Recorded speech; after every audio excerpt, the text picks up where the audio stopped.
তোমরা আজকে একটা সহজ প্রশ্ন জিজ্ঞেস করি, বাট খুব ভাইবা চিন্তা অ্যান্সার দিবা। এটা যদি ঠিক মতো অ্যান্সার করতে পারো তাইলে মনে করো যে কর্পোরেট জগতের অর্ধেক রহস্য তুমি ফিগার আউট করে ফেলাইতে পারছো। তো একটা অফিস সেটিং চিন্তা করো, অফিসে একজন বস আছে, বসের নাম হলো রশিদ। তো ওনার বয়স ধরো 35 থেকে 40-এর মধ্যে, ঘরে বউ আছে, একটা বাচ্চা আছে, বাচ্চাটা মাত্র স্কুলে যাওয়া শুরু করছে, হ্যাপি ফ্যামিলি।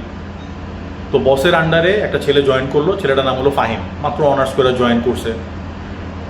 আর ফাহিম জয়েন করার ধরো মাসখানেক পরে আরেকটা মেয়ে জয়েন করলো, মেয়েটার নাম হলো শারমিন। শারমিনও মাত্র অনার্স কমপ্লিট করা ফ্রেশার হিসেবে জয়েন করছে।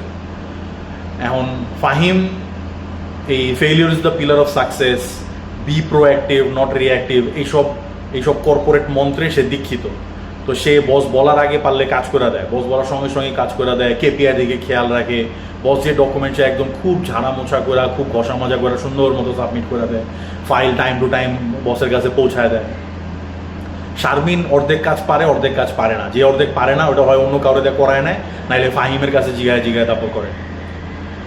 তো boss most of the time ফাহিমরে ব্রিফ করার চেয়ে শারমিনরে ব্রিফ করে বেশি।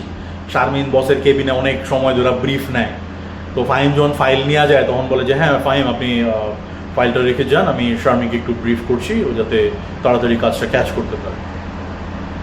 ফাহিম অ্যাভারেজ একটা ছেলে, ধরো ছেলে হিসাবে 10-এ 6। আর শারমিনের কথা যদি কই, মেয়ে হিসাবে সে মনে করো 10-এ 5 বা 5.5। বাংলাদেশের মেয়েরা সাধারণত 10-এ 6-এর বেশি হয়ই না এক্সট্রাঅর্ডিনারি হলে, কারণ এরা জিমে টিমে যায় না, তো ফিটনেসের অবস্থা খুব খারাপ। তো শারমিন মনে করো 10-এ 5 5.5, বাট ফিটফাট হয়ে আসে। তো বাংলাদেশের জন্য এইটাই অনেক। ফাহিমও ব্যাচেলর, শারমিনও ব্যাচেলর। শারমিনের দেখে মনে মনে মাঝে মধ্যে একটু লাড্ডু ফুটে, বাট ফাহিম বুঝতে দেয় না। আর শারমিনের এখন এসবের টাইম নেই, কারণ শারমিন এখন মাত্র ক্যারিয়ারে ঢুকছে, তার এখন ক্যারিয়ার গড়তে হবে, সে এখন খুব ক্যারিয়ার ব্যাপারে সিরিয়াস, তার এসবের সময় নাই। সে বসের কথাই খুব মনোযোগ দিচ্ছে না, আর কিছু না। তো এখন মনে করো বছর শেষ, এখন স্যালারি ইনক্রিমেন্ট এগুলির টাইম আছে, মানে স্যালারি ইনক্রিমেন্টের টাইম আসছে, প্রমোশনের টাইম আসছে। তো তোমাদের কি মনে হয় যে কয়টা প্যারামিটার বললাম, ওই কয়টা প্যারামিটারের আলোকে মোটা ইনক্রিমেন্ট আর প্রমোশনটা কে পাইবো, ফাহিম পাইবো না শারমিন পাইবো? এটা খুব ভাইবা চিন্তা অ্যান্সার দিবা। ঠিক মতো অ্যান্সার দিতে পারলে বুঝবা যে কর্পোরেট জগতের বিশাল একটা রহস্য তুমি ভেদ করে ফেলাইছো।